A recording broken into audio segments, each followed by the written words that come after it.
Hello दोस्तों, तो कैसे हैं आप लोग। उम्मीद करते हैं अच्छे होंगे और आपकी पढ़ाई भी अच्छी चल रही होगी। आज हम लोग बिहार एसएससी का प्रैक्टिस सेट नंबर 4 को करने वाले हैं। इससे पहले प्रैक्टिस सेट 3 तक हो चुका है। ये सारे के सारे क्वेश्चन आपको प्रीवियस ईयर का कराया जा रहा है। अगर आप लोग बिहार एसएससी का तैयारी करते हैं तो ये वीडियो को एंड तक देखें और अपना तैयारी को जाँचें कि आप किस स्थिति में हैं, क्योंकि ये सारे क्वेश्चन आपको प्रीवियस ईयर का ही कराया जाता है। अगर आपके पास प्रीवियस ईयर बुक है तो ये 2015 का प्रैक्टिस सेट प्रीवियस ईयर वाला कराया जा रहा है। इसे आप लोग देख सकते हैं। और अगर आप लोग को इसका पीडीएफ चाहिए तो टेलीग्राम चैनल लिंक आपको डिस्क्रिप्शन में और कमेंट बॉक्स में पिन कर दिया गया है, वहाँ से जाकर आप लोग चैनल को ज्वाइन कर सकते हैं। अगर आप लोग चैनल पर नए हो तो चैनल को सब्सक्राइब कर लीजिए और वीडियो को लाइक कर दें और अपने दोस्तों तक शेयर कर दें। जो भी बिहार एसएससी और एसएससी जीडी का स्टूडेंट है उन्हें ये वीडियो ज़रूर भेज दें। तो चलिए ना देरी करते हुए चलते हैं हम लोग अपने पहले प्रश्न पर। तो हमारा पहला प्रश्न है, हरे रंग का पदार्थ जो पौधे में प्रकाश संश्लेषण करता है वह निम्नलिखित में से कौन है। हरे रंग का पदार्थ जो पौधे में प्रकाश संश्लेषण करता है वह निम्नलिखित में से कौन है। तो पौधे में प्रकाश संश्लेषण जो होता है वो क्लोरोफिल के कारण होता है। पत्ती में जो होता है क्लोरोफिल में क्या पाया जाता है, कौन सा, तो मैग्नीशियम पाया जाता है क्लोरोफिल में। इसे भी आप लोग ध्यान में रखेंगे। अगला क्वेश्चन है हमारा, साइलेंट वैली या मूक घाटी। ये इंपॉर्टेंट क्वेश्चन है दोस्तों। साइलेंट वैली और मूक घाटी किस राज्य में अवस्थित है। साइलेंट वैली को ही मूक घाटी कहते हैं। तो साइलेंट वैली कहाँ है, तो ये केरल में है। और सिलिकॉन वैली, कौन सा, सिलिकॉन वैली। तो ये दोनों क्वेश्चन में बहुत कन्फ्यूजन होता है, साइलेंट वैली और सिलिकॉन वैली। तो सिलिकॉन वैली कहाँ है, ये कर्नाटक बेंगलोर में है। ये बेंगलोर में है सिलिकॉन वैली, और साइलेंट वैली है केरल में। तो इसे आप लोग ध्यान में रखेंगे। अगला क्वेश्चन,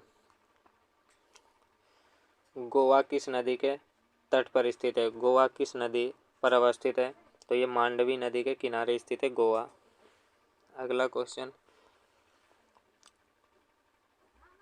शुष्काछिकोप का मनुष्यों में प्रकोप किस विटामिन की कमी से होता है।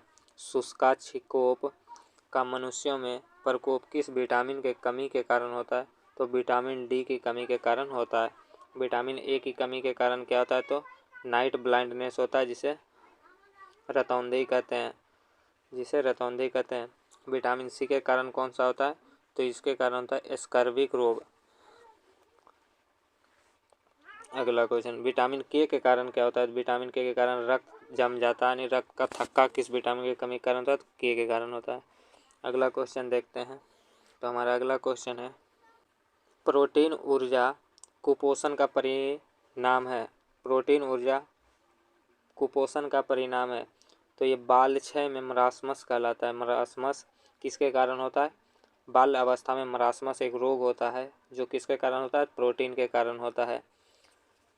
मरासमस होता है और एक होता है क्वासिर कोर होता है, वो भी प्रोटीन की कमी से होता है। तो इसे आप लोग ध्यान रखेंगे।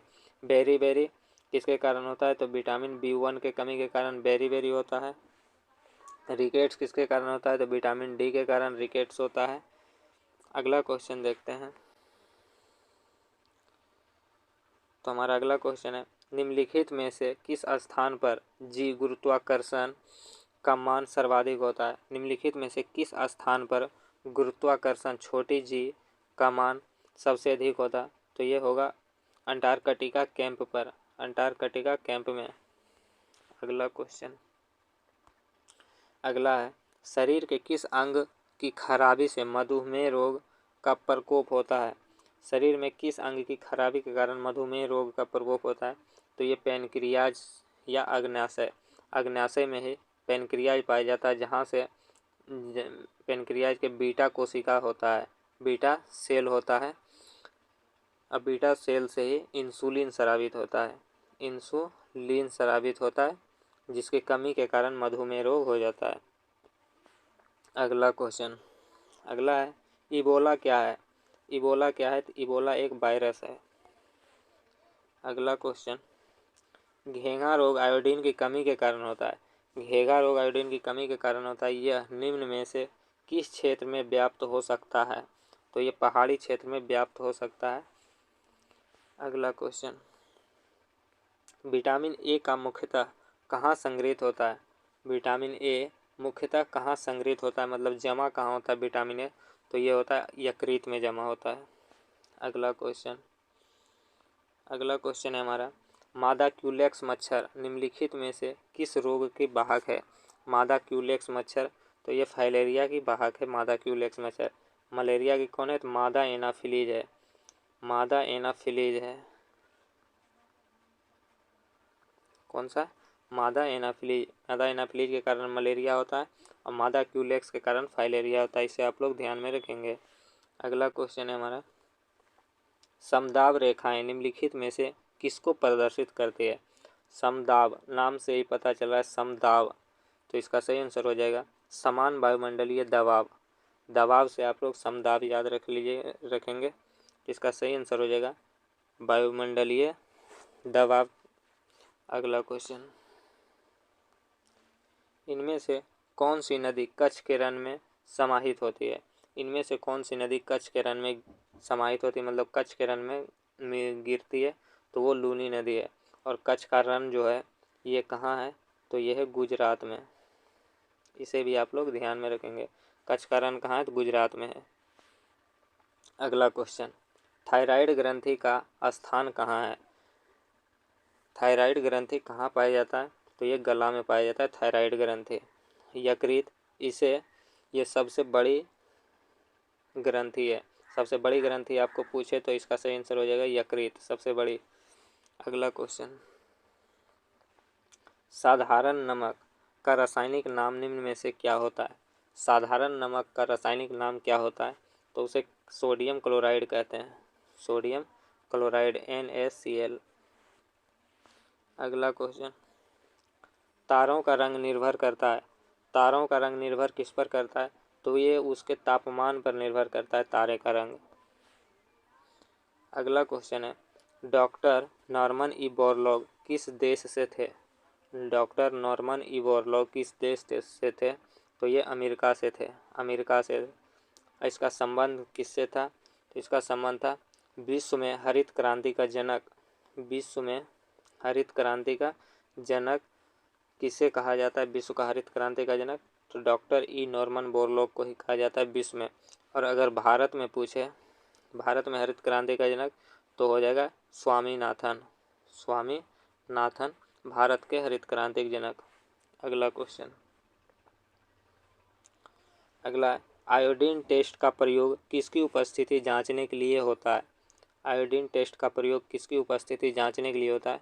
तो कार्बोहाइड्रेट की उपस्थिति जांचने के लिए होता है आयोडीन टेस्ट। अगला क्वेश्चन, भारतीय संविधान का कौन सा अनुच्छेद छुआछूत उन्मूलन से संबंधित है? भारतीय संविधान का कौन सा अनुच्छेद छुआछूत उन्मूलन से संबंधित है? तो इसका सही आंसर हो जाएगा ऑप्शन सी, अनुच्छेद 17।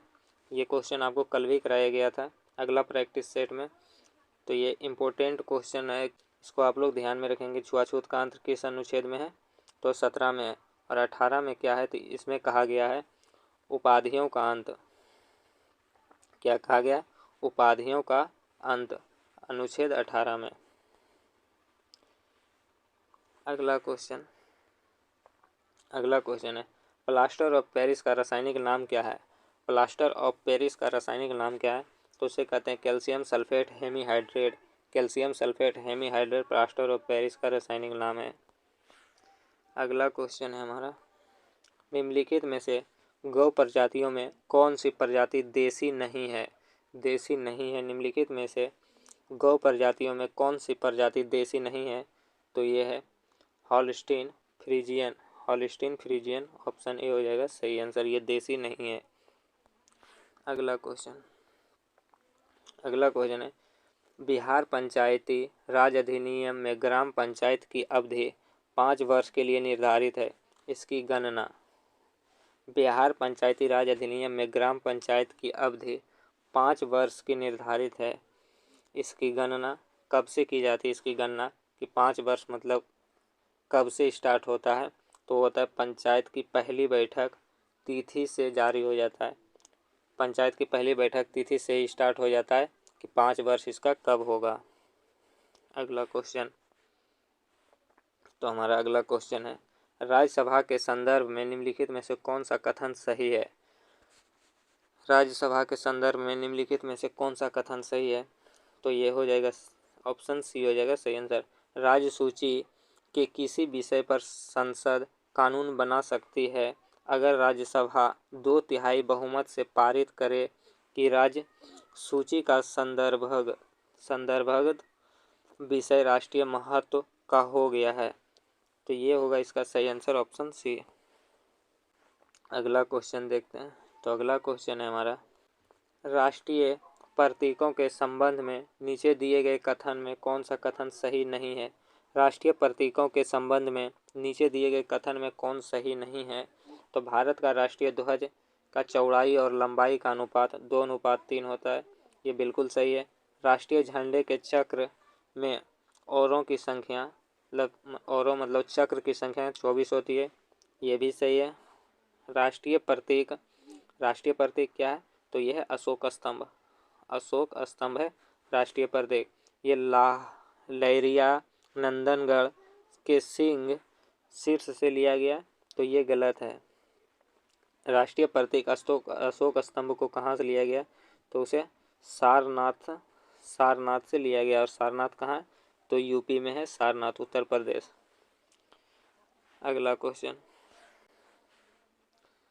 क्वेश्चन है हमारा, लोकसभा या विधानसभा के निर्वाचन में एक उम्मीदवार अपनी जमानत राशि खो देगा अगर उसे कुल वैध मतों का कितना मत उसको प्राप्त नहीं होगा तो वो अपना जमानत राशि खो देगा। लोकसभा या विधानसभा के निर्वाचन में एक उम्मीदवार अपनी जमानत राशि खो देगा अगर कुल वैध मतों का 1/6 कम से कम प्राप्त नहीं होगा तो वो अपना जमानत राशि खो देगा। अगला क्वेश्चन, भारतीय राष्ट्रीय कांग्रेस का प्रथम अधिवेशन दिसंबर 1885 में कहाँ हुआ? भारतीय राष्ट्रीय कांग्रेस का प्रथम अधिवेशन दिसंबर 1885 में कहाँ हुआ? तो यह था बॉम्बे में। और इसका अध्यक्ष कौन था? तो इसका अध्यक्ष था व्योमेश चंद्र बनर्जी। ये भी आपको ध्यान रखना है कि भारतीय राष्ट्रीय कांग्रेस के प्रथम अधिवेशन की अध्यक्षता किसने की? तो व्योमेश चंद्र बनर्जी ने की।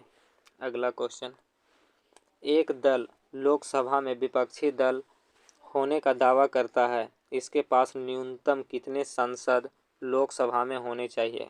एक दल लोकसभा में विपक्षी दल होने का दावा करता है, इसके पास न्यूनतम कितने सांसद लोकसभा में होने चाहिए? तो कम से कम 55 सांसद होने चाहिए। अगला क्वेश्चन है,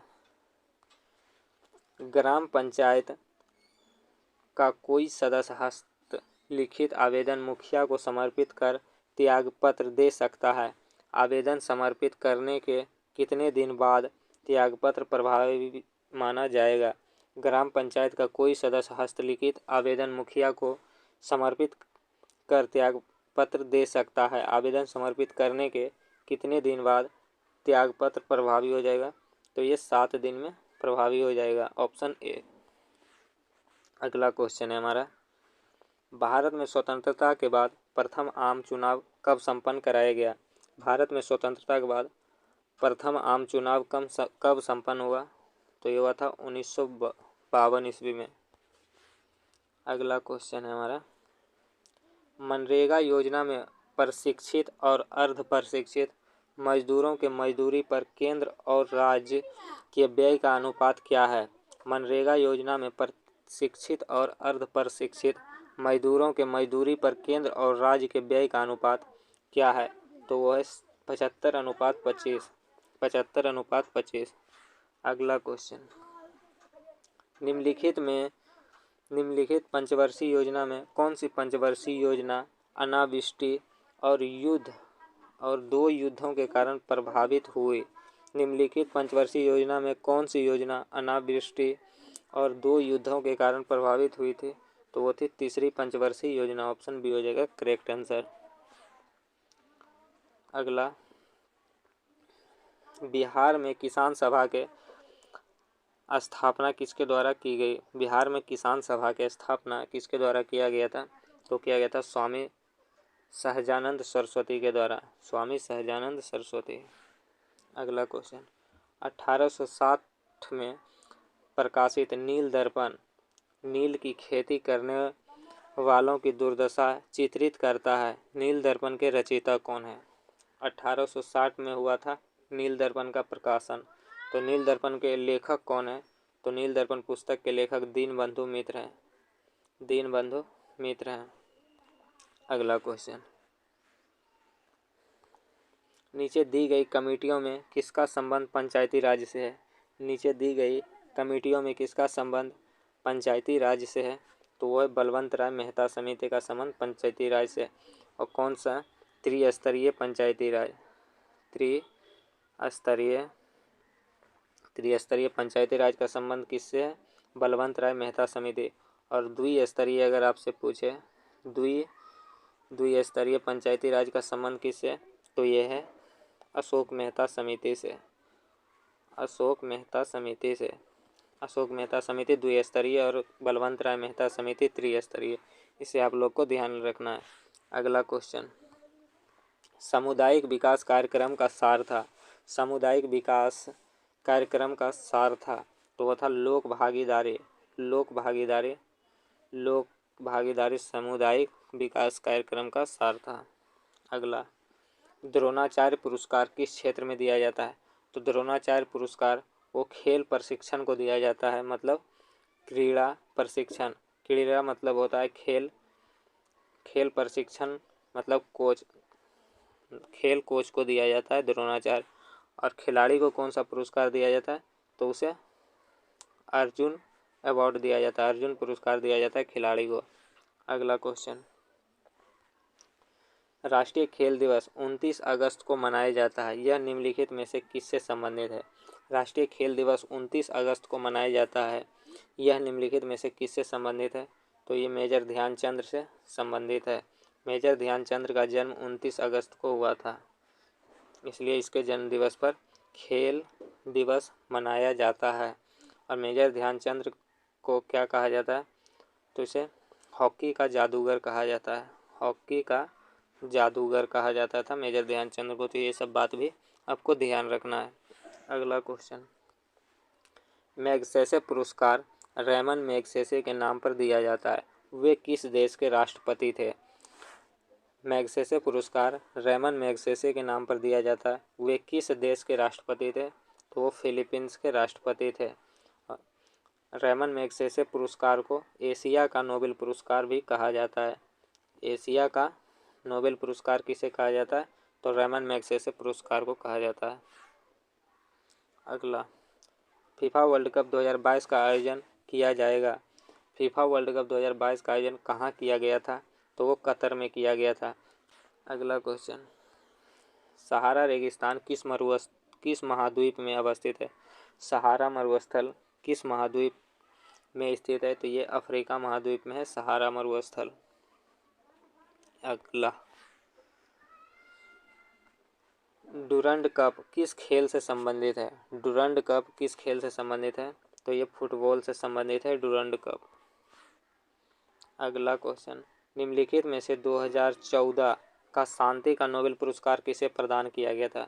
2014 का शांति नोबेल पुरस्कार कैलाश सत्यार्थी को मिला था, और एक मिला था किसको? मलाला यूसुफजई को। मलाला यूसुफजई ये पाकिस्तान की थी। मलाला यूसुफजई कहाँ थी? पाकिस्तान की। तो ये दोनों को मिला था 2014 का शांति का नोबेल पुरस्कार। किसके लिए मिला था? तो बचपन बचाओ आंदोलन के लिए, बचपन बचाओ आंदोलन के लिए दिया गया था कैलाश सत्यार्थी और मलाला यूसुफजई को 2014 का शांति नोबेल पुरस्कार। ये अच्छा क्वेश्चन है, इसे आप लोग ध्यान में रखेंगे। अगला क्वेश्चन, अगला है, बिहू किस राज्य का लोक नृत्य है? बिहू कहाँ का लोक नृत्य है? तो ये असम का लोक नृत्य है बिहू। अगला, पेरू की राजधानी कहाँ है? पेरू की राजधानी कहाँ है? तो वो लीमा है पेरू की राजधानी। और लापाज किसकी राजधानी है? तो ये बोलीविया की राजधानी है। बोलीविया की राजधानी कहाँ है? लापाज। अब बोगोट किसकी राजधानी है? तो ये बोगोट जो है ये राजधानी किसकी है? कोलंबिया की राजधानी है बोगोट। कोलंबिया की राजधानी है बोगोट। कोलंबिया की राजधानी बोगोट। अगला क्वेश्चन, चेरनोबिल, ये बहुत इंपॉर्टेंट क्वेश्चन है दोस्तों। चेरनोबिल परमाणु संयंत्र जो अब बंद है कहाँ है? चेरनोबिल कहाँ है? तो वो यूक्रेन में है। चूँकि इसलिए इम्पोर्टेंट है क्योंकि अभी रूस और यूक्रेन का युद्ध चल रहा है, इसलिए बहुत ज़्यादा इम्पोर्टेंट है।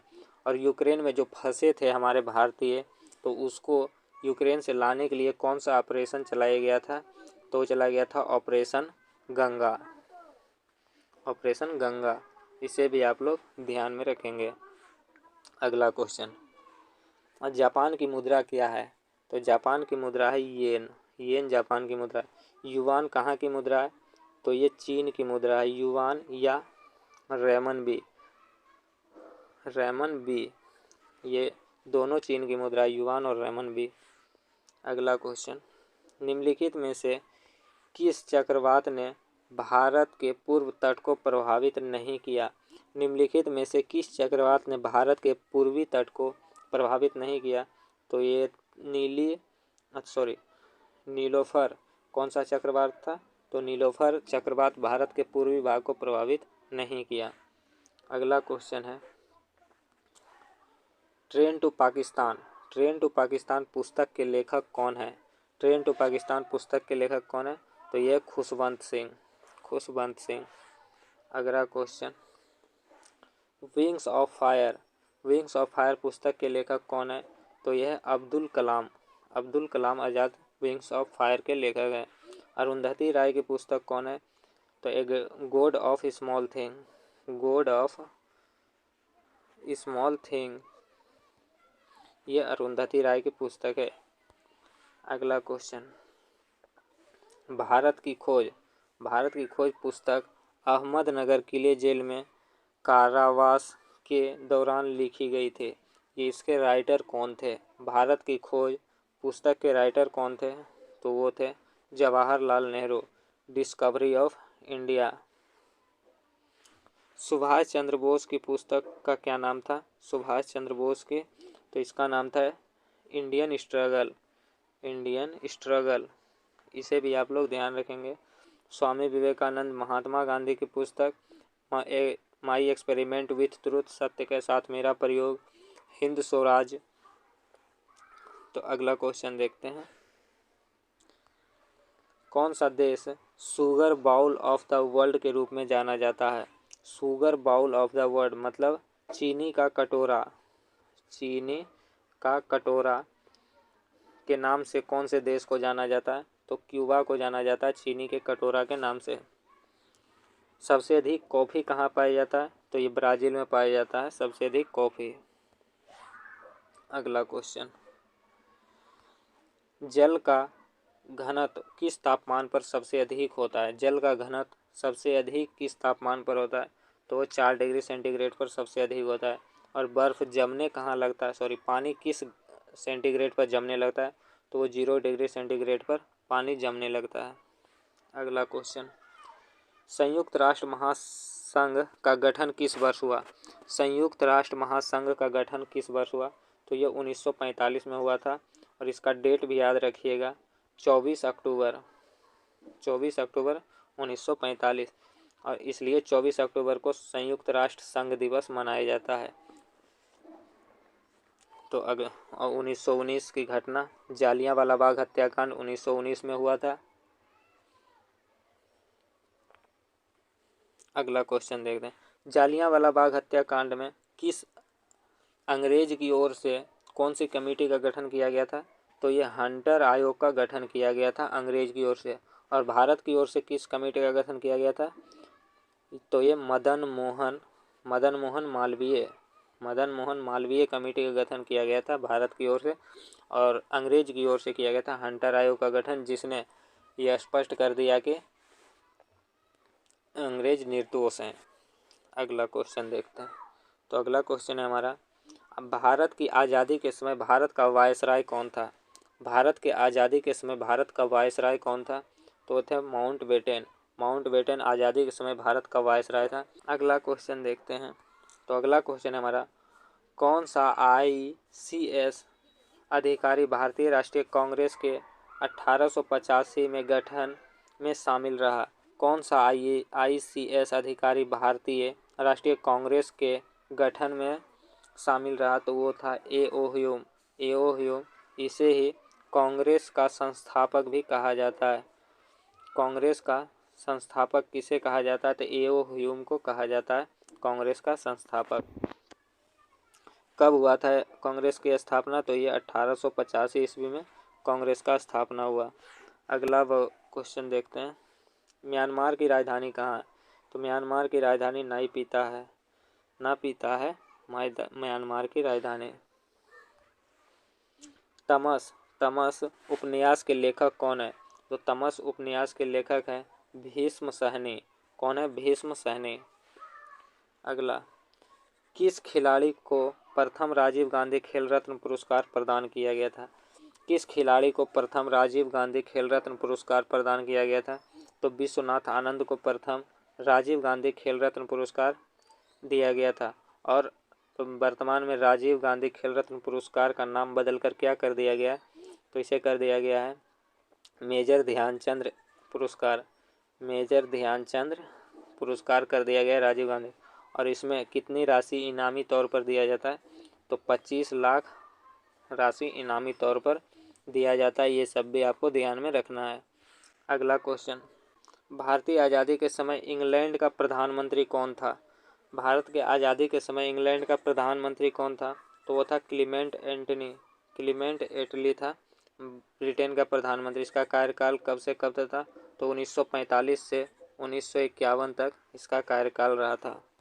अगला क्वेश्चन, भारतीय रिजर्व बैंक के वर्तमान गवर्नर कौन है? भारतीय रिजर्व बैंक के वर्तमान गवर्नर कौन है? तो इसका सही आंसर हो जाएगा, इसका तो आंसर वर्तमान वाला नहीं दिया गया क्योंकि ये 2015 का प्रैक्टिस सेट है, तो इसमें रघुराम जी राजन दिया है।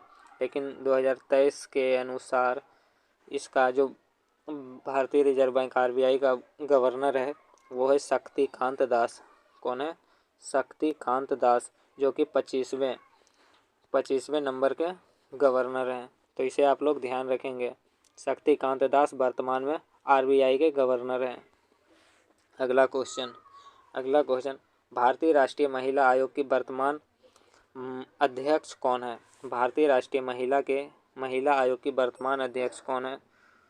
तो ये भी गलत है। वर्तमान में ये इसका दिया हुआ ये 2015 का प्रैक्टिस सेट है, इसलिए ललिता कुमार मंगलम दिया हुआ है, जो कि गलत है। 2015 के अनुसार सही है, बाकी अभी वर्तमान में जो है वो है रेखा शर्मा। कौन है? 2023 के अनुसार जो है वो होगा रेखा शर्मा। वर्तमान में राष्ट्रीय महिला आयोग के अध्यक्ष है रेखा शर्मा। अगला क्वेश्चन, भारत और चीन के बीच पंचशील समझौता पर हस्ताक्षर कब हुआ? भारत और चीन के बीच पंचशील समझौता पर हस्ताक्षर कब हुआ? तो ये 1954 में हुआ था। और डेट क्या थी? तो 29 अप्रैल का डेट था। कहीं कहीं पे आपको 28 अप्रैल भी देखने को मिल जाएगा, तो 29 अप्रैल सही है। अगला क्वेश्चन, भारत में हरित क्रांति का जनक किसे कहा जाता है? भारत में हरित क्रांति का जनक MS स्वामीनाथन को कहा जाता है। और विश्व में नॉर्मन ई बोरलॉग, जो कि आपको आगे बता दिया गया है। अगला क्वेश्चन, आंग सान सू की जो NLD की नेत्री है किस देश से संबंध रखती है? आंग सान सू की जो NLD की नेत्री है किस देश से संबंध रखती है? तो ये म्यांमार से संबंध रखती है। अगला क्वेश्चन, महात्मा गांधी और बाबा साहब अम्बेडकर के बीच पूना संधि कब हुआ? तो महात्मा गांधी और बाबा साहब अम्बेडकर के बीच पूना संधि हुआ था 1932 में। और कहाँ हुआ था? तो ये हुआ था पुणे, महाराष्ट्र में। कहाँ? पुणे, महाराष्ट्र में हुआ था। कौन से जेल में था? यरवदा जेल में। यरवदा जेल पुणे महाराष्ट्र में ये संधि हुआ था। अगला क्वेश्चन, गिर का वंश शेर के लिए प्रसिद्ध है, यह किस राज्य में है? गिर का वंश शेर के लिए प्रसिद्ध है, यह किस राज्य में है? तो गुजरात में। गिर राष्ट्रीय उद्यान कहाँ है? गुजरात में। अगला क्वेश्चन, प्रसिद्ध पेंटर राजा रवि वर्मा किस रियासत से जुड़े हैं? प्रसिद्ध पेंटर राजा रवि वर्मा किस रियासत से जुड़े हैं? तो ये त्रावणकोर रियासत से जुड़े हैं, त्रावणकोर। अगला क्वेश्चन, बिहार में बहने वाली नदियाँ में किसका उद्गम अमरकंटक में है?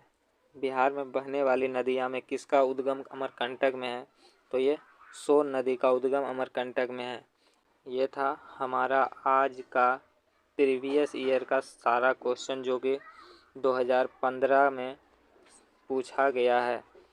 अगर आप लोग को वीडियो अच्छा लगा होगा तो वीडियो को लाइक कर दीजिए और चैनल को सब्सक्राइब कर ले। अगले पार्ट के लिए टेलीग्राम चैनल लिंक डिस्क्रिप्शन में डाल दिया गया है, वहाँ से आप लोग जाकर चैनल को ज्वाइन कर सकते हैं।